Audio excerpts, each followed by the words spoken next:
नमस्कार, commodity roundup में आपका स्वागत है। मैं हूं मनीषा गुप्ता और आज बात करेंगे सोने की, जहां पर अच्छी खासी तेजी कल देर रात देखने को मिली है। सोने में 1.25% की बढ़त तो चांदी में 3% की तेजी देर रात कल देखने को मिली और बढ़त के साथ यहां पर कारोबार है। डॉलर इंडेक्स में गिरावट है, ट्रेजरी यील्ड्स में यूएस में गिरावट है, जिसका फायदा हमने सोने और चांदी दोनों को आता हुआ देखा। अब यहां से क्या करने की राय है, इस पर करेंगे चर्चा। साथ ही बात करेंगे बेस मेटल्स की और यहां पर भी मल्टी वीक और मल्टी मंथ हाइज पर कारोबार होता हुआ नजर आया है। जून में जो गिरावट थी उसका भरपूर जो गैप अप है वो हमने मेटल्स में जुलाई में बनता हुआ देखा, तो तेजी के साथ यहां पर भी कारोबार। साथ ही बात करेंगे यहां पर मसालों की, जहां पर आज मुनाफा वसूली है और आपको बताएंगे कि बजट रिकमेंडेशंस एग्री सेक्टर से अब क्या हैं। इन सब पर बात करने के लिए हमारे साथ जुड़े हैं रोकरे ज्वेलर्स के एमडी राजेश रोकरे, केरिया कमोडिटीज के डायरेक्टर अजय केरिया एंड ब्रेक के बाद हमारे साथ होंगे अनाज मंडी के फॉर्मर चेयरमैन पुखराज चोपड़ा। आप सभी का कार्यक्रम में स्वागत है, लेकिन शुरुआत यहां पर सोने के साथ कर लेते हैं, क्योंकि यहां पर हमने बढ़त आते हुए देखी है प्राइसेस में। जून के महीने में हल्की सी गिरावट थी, लेकिन जून के क्वार्टर में यहां पर बढ़त देखने को मिली और जुलाई की शुरुआत यहां पर बेहतरीन हुई है। आपकी स्क्रीन पर $2350 प्रति आउंस के ऊपर के लेवल्स यहां पर सोने में। चांदी को भी आपके समक्ष लेके आना चाहेंगे, क्योंकि यहां पर भी तेजी जारी है। $30 के ऊपर के कारोबार और ऑलमोस्ट 90,000 को छूते भारतीय बाजार। अजय, कैसे देखते हैं आप प्राइस व्यू यहां से और क्या करने की राय है? नमस्कार मनीषा जी। डेफिनेटली जैसे उम्मीद कर रहे थे कि प्राइसेस बार बार में $2300 का लेवल ब्रीच नहीं कर रहा था, और कल हमने देखा जो डॉलर में गिरावट आई है 105 के नीचे एक टाइम पे चले गया था। डॉबिस कमेंट हम देख रहे हैं कि फेड की तरफ से आ रहा है, 67% की प्रोबेबिलिटी बन रही है अब कि सितंबर में रेट कट आएगा। इन सबको देखते हुए हमने कल अच्छी खासी रैली बनते हुए देखी है, बट मुझे लगता है और बड़ी तेजी के लिए कुछ और ट्रिगर चाहिए। नो डाउट पूरा सेकंड हाफ की जो बात करें तो ये गोल्ड और सिल्वर को अच्छा सपोर्ट करेगा, क्योंकि जियोपॉलिटिकल टेंशन अभी भी बना हुआ है। सेंट्रल बैंक की बाइंग कंटिन्यू बनी हुई, फिजिकल में ईटीएफ में धीरे धीरे बाइंग बढ़ी है और साथ में डॉलर में दबाव है और इंटरेस्ट रेट कटौती का तो सिनेरियो अब चालू हो चुका है। बट मुझे लगता है कि कल की बड़ी रैली के बाद आज यूएस से कोई डेटा पॉइंट नहीं है, तो एक प्रॉफिट बुकिंग देखने मिल सकती है, बट ये टेम्पररी आज के लिए। बट कुल मिला के अगर हम जुलाई मंथ की बात करें तो मुझे लगता है सोना 73,000 तक का लेवल या इंटरनेशनल में 2380-85 का रेंज में दिखा सकता है। और चांदी के अंदर भी हमने देखा कि गोल्ड सिल्वर रेशियो में जो फॉल आया है 80 से, ये दर्शाता है कि चांदी आउट परफॉर्म करते हुए दिखाई दे। तो चांदी में तो मुझे लगता है कि जल्द हम नया हाई बनते हुए देखेंगे। बट आज कोई डेटा पॉइंट नहीं है, शाम को यूएस हॉलिडे मोड पे रहेगा, जिसके चलते मे भी पॉसिबल है दिन के सेशन में दबाव देखेंगे जो 72 से 200 के बीच में सोना आता हुआ दिखाई देगा। चांदी भी वापस मौका देगी जो 90,000 के नीचे 89,500-600 के करीब मिलता है, तो वो एक बाइंग के लिए एंट्री लेवल रहेगा। ऑलराइट, तो खरीदारी यहां पर करते हुए नजर आएंगे। आज ऑफ कोर्स 4 जुलाई है, तो यूएस मार्केट्स यहां पर बंद हैं, यूके में इलेक्शंस हैं, तो क्लियरली वहां पर ध्यान बहुत ज्यादा एज ऑफ नॉट ट्रेड की तरफ शायद आता हुआ नजर नहीं आएगा। और जैसे अजय कह रहे थे कि आज कोई डेटा पॉइंट नहीं है, लेकिन कल यूएस का नॉन फार्म पेरोल डेटा भी है, तो बाजार वीकेंड से पहले यहां पर एक मूव दिखा सकता है। हमारे साथ अब रोकरे ज्वेलर्स के राजेश रोकरे भी हैं। राजेश जी नमस्कार, शुक्रिया साथ जुड़ने के लिए। सोने चांदी के भावों में अच्छी खासी उठापटक होते हुए हमने देखी है। अब नए क्वार्टर की शुरुआत है, इस क्वार्टर से उम्मीदें भी हैं, क्योंकि फेस्टिवल सीजन शुरू हो जाएगा। शादियां ज्यादातर इस साल के लास्ट क्वार्टर में ही हैं, लेकिन पिछला क्वार्टर कोई बहुत बेहतरीन नहीं गया। इलेक्शन थे, हीट वेव चल रही थी, काफ़ी सारे रीजंस रहे हैं जिनकी बाइंग थोड़ी सी कमज़ोर थी। लेकिन अब जिस तरह के प्राइसेस हैं, नए क्वार्टर की शुरुआत है, as jewellery as a sector अब आप लोग कैसे देखते हैं?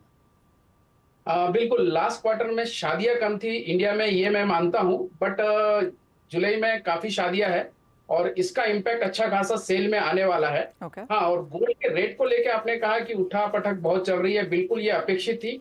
और करीब इसके पहले भी हमने यही बताया है कि अगर every dip is a good time to buy gold, और ये करीब अगर डीप आता भी है तो $50 $100 से ज्यादा डीप के चांसेस नहीं बनते, बट ऊपर जाने के लिए काफी ज्यादा पॉसिबिलिटी दिख रही है। इस वजह से धीरे धीरे एक तो यह गोल्ड के रेट बढ़ गए, इस वजह से धीरे मतलब कस्टमर का जो एक्सेप्टेंसी थी वो कुछ दिन के लिए रुकी थी जो लास्ट क्वार्टर में हमने देखा।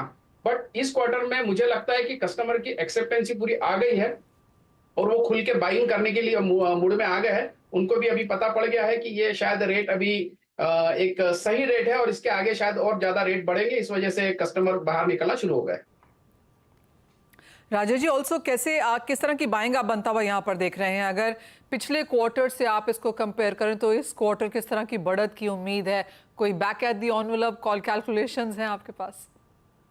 बिल्कुल देखिए अभी यूएस का अगर मैं डेटा देखूं तो अभी यूएस सर्विस जो बना हुआ है अभी इसके लिए इंडस्ट्री के लिए जो बाइंग जो करीब 50 से नीचे आया 48.8 करीब जिसे कहते हैं हम लोग।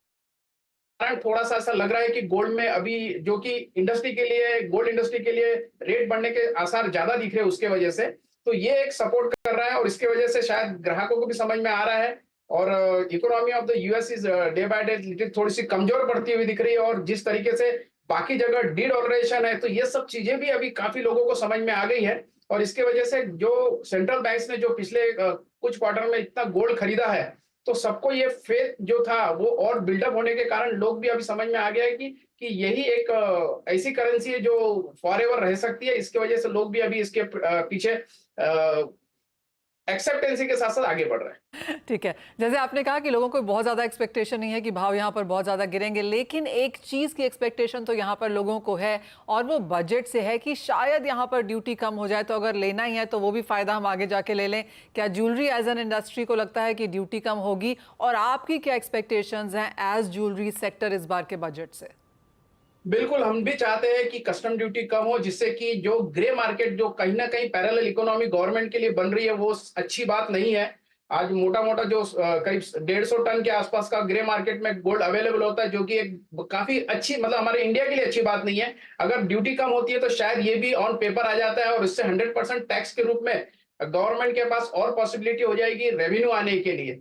तो ये एक बड़ा फैक्टर है। हम तो हमारा रिकमेंडेशन गवर्नमेंट के पास पहले भी है अभी भी है, इस बजट में भी हम ये चाहेंगे कि कहीं ना कहीं कस्टम ड्यूटी कम से कम 5 से 7% से कम होनी चाहिए जिससे कि इंडस्ट्री बूस्ट मिले और जो लॉफुल बिजनेस करते हैं उनके लिए ये एक अच्छा माहौल बनाता है अगर कम ड्यूटी रहती है तो, क्योंकि ड्यूटी ज्यादा होने के कारण ग्रे मार्केट कहीं ना कहीं अच्छे प्लेयर जो लॉफुल बिजनेस करते हैं उनको ये हैम्पर करती है। ऑलराइट, सो 5 से 7% यहाँ पर ड्यूटी कम हो, ये एक्सपेक्टेशन है, ये सजेशन भी है यहाँ पर राजेश रोकड़े जी की तरफ से आता हुआ। तो राजेश जी, आशा है कि वित्त मंत्री इस बार इसको यहाँ पर देखेंगे क्योंकि पिछले 2-3 सालों से लगातार इंडस्ट्रीज को पुश कर रही है, तो आशा है कि इस बार ये होता हुआ नजर आएगा। लेकिन बहुत शुक्रिया आपका साथ जुड़ने के लिए, ऑफकोर्स ग्लोबल इवेंट्स पे बात करने के लिए, बजट एक्सपेक्टेशंस और किस तरह की डिमांड आप एक्सपेक्ट कर रहे हैं यहाँ पर फिजिकल मार्केट्स में, उस पर भी चर्चा करने के लिए। इसी के साथ एक ब्रेक का समय है, जब लौटेंगे तो फुल फोकस यहाँ पर डालेंगे बजट एक्सपेक्टेशंस की तरफ। हमारे पास अजय केरिया हैं ही और साथ में यहां पर जुड़ेंगे पुखराज चोपड़ा जी भी। कमोडिटी बाजार वित्त मंत्री निर्मला सीतारामन और बजट से क्या उम्मीद रख रहा है, इस पर बात करने के लिए अब हमारे साथ हैं अनाज मंडी के former chairman and agri commodity expert Pukhraj Chopra. Pukhraj Chopra ji नमस्कार। एंड क्लियरली जिस तरह से हमने रूरल इंडिया की तरफ से एक अनरेस्ट आता हुआ देखा है और आगे जाकर अभी 3 स्टेट इलेक्शंस बाकी हैं, बाजार को ये लगता है कि एग्रीकल्चर और फार्मर वेलफेयर के तरीके से हम यहाँ पर बजट में काफ़ी कुछ एक्सपेक्ट कर सकते हैं। लेकिन काफ़ी सारे पॉइंटर्स हैं यहाँ पर, चाहे वो टेक्नोलॉजी को लेकर है, वेयर हाउसिंग है, इंफ्रास्ट्रक्चर है, एडिबल ऑयल और पल्सेस को लेकर जिस तरह की चिंताएं हैं, प्रोडक्शन और प्रोडक्टिविटी में एफपीओ को पुश यहाँ पर लगातार फिर से मिल सकता है। ऐसी काफ़ी सारी चीज़ें हैं जिस पर बाजार की एज ऑफ नाउ नज़र है। आपको क्या लगता है, क्या वो टॉप 5 चीजें हैं जिनकी बहुत ज्यादा जरूरत है और वित्त मंत्री शायद उन पर ध्यान भी देंगी? देखिए मनीषा जी, एग्री में तो बहुत सारी समस्याएं हैं। सबसे पहले हम वायदा बाजार की बात कर ले तो सरकार को ये सुनिश्चित कर देना चाहिए कि एसेंशियल कमोडिटी में कौन सी वस्तुओं को वायदा में रखेंगे, कौन सी को नहीं रखेंगे। तो इस बात की उम्मीद है कि ये इस बार आ जाना चाहिए। दूसरा मनीषा जी, किसानों से हम ले तो बूंद बूंद सिंचाई योजना का प्रचार तो बहुत है, पर इस बजट से ये उम्मीद है कि इसके अंदर डीकी और पाइपलाइन की जो सुविधा होती है वो सरकार देगी, उस पे अनुदान देगी जिससे इस योजना को लागू किया जा सके। दूसरी बात है ये फसल बीमा का सरलीकरण। सबसे ज्यादा करप्शन यदि इस क्षेत्र में है तो फसल बीमा में सबसे ज्यादा करप्शन है, तो इसके अंदर मॉनिटरिंग के लिए उम्मीद है कि सरकार इस बार कोई ना कोई घोषणा करेगी। खेती के अंदर अभी लेबर की बहुत बड़ी प्रॉब्लम है। हम चाइना की तरफ देखते हुए क्यों नहीं इसमें मशीनीकरण का उपयोग करें और मशीनीकरण को बढ़ावा देने के लिए कुछ ऐसी स्कीमें लाएं जिसमें जो एग्रीकल्चर क्षेत्र में जो लेबर की कमी है, जिससे खेती में समस्या पैदा हो रही है, तो उसका निराकरण हो सके। वही मनीषा जी, खेती से जुड़ी हुई जो इंडस्ट्री है उसमें नई इंडस्ट्री लगाने के लिए, कन्वर्जन के लिए, भूमि कन्वर्जन के लिए 2-2 से 3-3 साल तक वेट करना पड़ता है और ऑफिसों को चक्कर लगाना पड़ता है। तो इसके अंदर भी ये टाइम आउट प्रोग्राम बन जाना चाहिए कि इतने से इतने समय के अंदर आपके कन्वर्जन का काम हो जाएगा, तो इंडस्ट्री लग पाएगी। वरना इंडस्ट्री लगाने के लिए आदमी उत्साहित होकर तो आता है, पर वो वापस बैक हो जाता है जब उसको ये लगता है कि 3 से 4 साल तो इसी में लग जाएंगे कि भूमि का कन्वर्जन नहीं होगा। चौथी बात है मनीषा जी, पिछले दिनों जो घटनाएं हुई है नकली बीज की, तो ये जहां नकली बीज जाता है जिससे खेती को नुकसान होता है, किसान को नुकसान होता है, इस पे कड़े कानून लाने की आवश्यकता है। इसके अंदर सजाएं बढ़नी चाहिए, इसके अंदर पेनल्टी और जुर्माने भी बढ़ने चाहिए, ताकि ये नकली बीज का जो प्रकरण है वो कंट्रोल में आ सके। लंबे समय से नकली बीजों पे खबरें आती है, लंबे समय से नकली बीजों पे किसान बात करता है, पर नतीजा कुछ नहीं निकलता। जब तक इस पर ठोस दीर्घकालीन वो नहीं बनेगी, नीति नहीं बनेगी, तो ऐसा नहीं हो पाएगा। पांचवी बात है, अभी अपने पास भारत में 31% सिंचित भूमि है, तो इस सिंचित भूमि को बढ़ाने के लिए और सिंचाई योजनाओं को लाने के लिए, जैसे नदी जल जोड़ो योजना है या नदियों से और ज्यादा नहरें खींचने की जो बात है, उसकी तरफ ज्यादा लागत ध्यान देना पड़ेगा। किसान को यदि समय पे पानी मिल जाए तो वो कर्जदार नहीं बनेगा, अच्छी खेती हो पाएगी। मनीषा जी, इसमें एक नई डिमांड के रूप में मैं ये भी कह सकता हूं, हमने ये कहा भी है कि जो मसाले भारत निर्यात करता है उन मसालों के आयात पे रोक लगनी चाहिए। जैसे जीरा कभी आयात हो जाता है चाइना से, जैसे धनिया कभी बुल्गारिया से, रसिया से आयात हो जाता है, तो मसालों के आयात पे यदि रोक लगेगी तो यहाँ के किसान को अच्छा पैसा मिलेगा और भारत से निर्यात को भी बराबर बढ़ावा मिलेगा। इसमें जो सबसे महत्वपूर्ण बात है, जो पिछले दिनों में तेजी मंदी का कारण बनी है, वो मनीषा जी वायदा बाजार को लेकर ही बनी है कि वायदा बाजार के अंदर एसेंशियल कमोडिटी का बार बार हटना और आना, इस पे एक निश्चित घोषणा वित्त मंत्री को करनी पड़ेगी।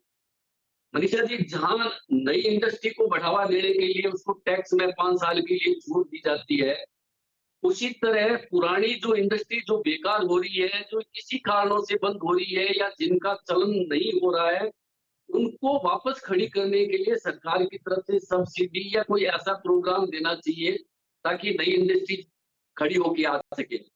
वैसे निर्मला सीतारमण से बहुत सारी उम्मीदें हैं जी हाँ। और क्योंकि इस बार सरकार भी संकट से बन पाई है, यानी बहुत कम मार्जिन से जीत के आए हैं, तो निश्चित रूप से कुछ ऐसी योजनाएं लागू होगी जो अगले 5 साल तक कायम रहकर कुछ मजबूती प्रदान करेगी।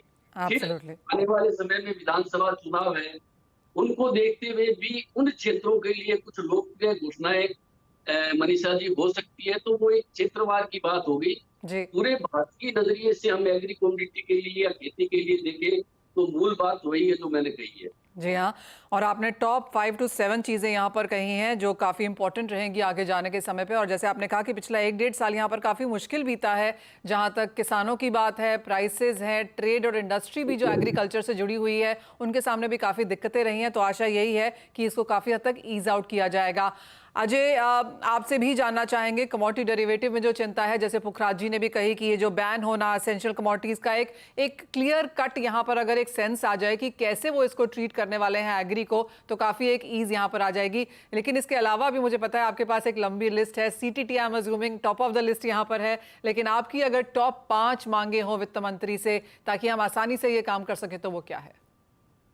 देखिए, वैसे लिस्ट तो काफी लंबी है डेफिनेटली, और काकोजा ने ऑलरेडी काफी चीजें ले ली है, क्योंकि देखिए एग्री मार्केट है बहुत बड़ा और है बहुत छोटा भी, क्योंकि लिमिटेड चीजें जैसे सीटीटी डेफिनेटली आज मोटा मोटी 10 साल हो गए हैं, क्योंकि इससे कॉस्ट बढ़ रहा है। आज हम देखते हैं जब हम बड़े कॉर्पोरेट से बात करते हैं हेजिंग के लिए, तो वो इंटरनेशनल मार्केट को प्रेफर इसलिए करते हैं कि कॉस्टिंग काफी वहां पे कम है। तो मुझे लगता है इसको रिव्यू करना चाहिए। सेकेंडली, 10 सालों में कमोडिटी के भाव ही इतने ज्यादा बढ़ चुके हैं कि जो कॉस्टिंग आज से 10 साल पहले हुआ करती थी उससे ज्यादा एलोबरेट होकर बढ़ रही है। इसके अलावा मुझे लगता है कि जैसे ऑप्शंस ऑन गुड्स थे पहले, अब ऑप्शन ऑन फ्यूचर आ चुके हैं, तो अभी भी मुझे लगता है फार्मर्स को और थोड़ा पुश करने की जरूरत है। जहां पे हम एमएसपी की बातें कर रहे हैं, फार्मर को एक अश्योरिटी की बातें कर रहे हैं, तो उनको कैसे हम इस दायरे में लेके आए कि फ्यूचर पे पुट लेके वो इंश्योरेंस ले सकते हैं। आईजीएसटी को लेकर, जीएसटी को लेकर भी कुछ कर रहे हैं, बट मुझे लगता है एग्री इंफ्रास्ट्रक्चर, सीटीटी और जो पार्टिसिपेशन एफपीओ का है एक्सचेंज के ऊपर, या कॉर्पोरेट्स को भी अगर अपना प्रोक्योरमेंट प्लान बनाना है तो they can use derivative product या एक्सचेंज के प्रोडक्ट्स को यूज करके कैसे उसको बेनिफिट ले सकते हैं। तो ये कुछ मुझे लगता है कि रिक्वायरमेंट जरूरी है, और होप कि इस बजट में अगर एग्रीकल्चर में ऑलरेडी गवर्नमेंट का जो कंसर्न्स है पिछले 2 सालों में काफी बड़ा है, तो मुझे लगता है इस बार कुछ नया सुनने मिल सकता है इस बार बजट के अंदर। और जहां तक दायरा बढ़ाने की बात है, जो उसे आप कैसे देखते हैं? क्योंकि अभी भी बाजार को इंतजार यही है, जैसे कि आपने कहा कि 10 साल से हम सीटीटी के साथ तो अटके ही हैं, लेकिन इतने समय में इवन एज सेबी ने और सरकार ने यहां पर नए पार्टिसिपेंट्स को अलाउ किया है, लेकिन इंस्टीट्यूशनल पार्टिसिपेंट्स अभी भी मिसिंग हैं। नहीं, बिल्कुल, मैं काफी ना फाइनेंशियल प्लेयर के साथ जब बात करते हैं तो हम देखते हैं कि नए असेट्स क्लास की बात होती है, but commodity as a asset class अभी तक देखा नहीं गया।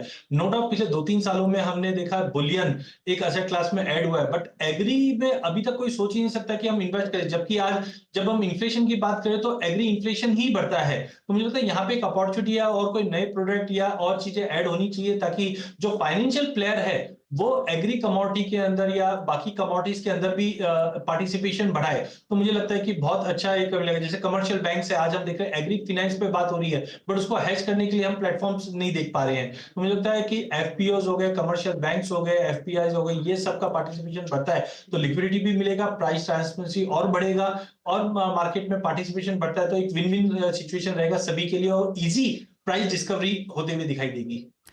जी हाँ, तो चाहे वो सीटीटी है, वेयरहाउसिंग है, सेइंग है, माफ़ कीजिए, नए पार्टिसिपेंट्स को यहाँ पर लाना है और इकोसिस्टम को यहाँ पर बढ़ावा देने की बात है, वो सारी चीज़ें एक्सपेक्टेड हैं इस बार कमोडिटी से। तो काफ़ी कुछ होगा यहाँ पर, agriculture, farmer welfare, FPOs, commodity derivatives, किस तरह से इसको सरकार पुश करती है, देखना काफ़ी इंटरेस्टिंग रहेगा। लेकिन बहुत शुक्रिया पुखराज जी, अजय, आप दोनों का ही साथ जुड़ने के लिए और बहुत बेहतरीन तरीके से उसकी एक सेंस बनाने के लिए कि क्या कुछ यहाँ पर इंडस्ट्री के लिए कामगार रह सकता है। इसी के साथ एक ब्रेक का भी समय है, हमें दीजिए इजाजत, लेकिन आप बने रहिए हमारे साथ, क्योंकि इक्विटीज पर अब हम लेकर आएंगे पूरी खबरें।